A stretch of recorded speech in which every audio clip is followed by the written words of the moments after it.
मा पसी भित्र पसी घर घर गइन् नाच्ने नृत्यलाई डोकेली लाग अर्थात् साधारणमा लाग भनिन्छ। यो नृत्य नेपालका अरू कुनै पनि आदिवासी जनजातिहरूमा पाइन्छ। त्यसले यस गीतलाई याक्खा जातिहरूको विशिष्ट सांस्कृतिक विरासत मानिन सक्छ। डोकेली लाग नाच्ने कार्यक्रम याक्खा बुढा बुढौलीले डोकेलीलाई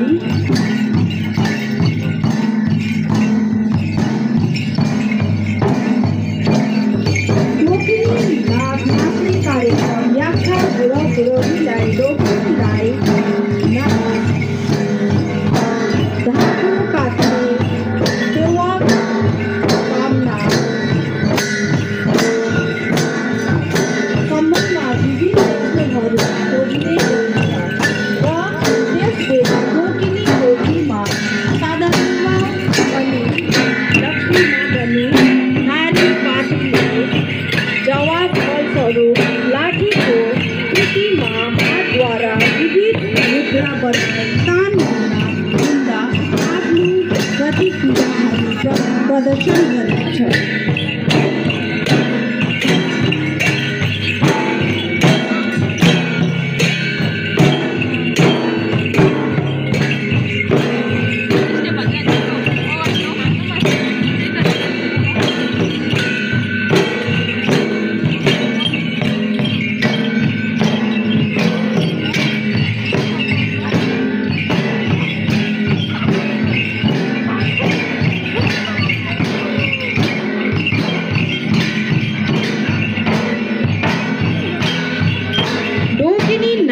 याक्खा समुदायको प्राचीन सांस्कृतिक नृत्य हो।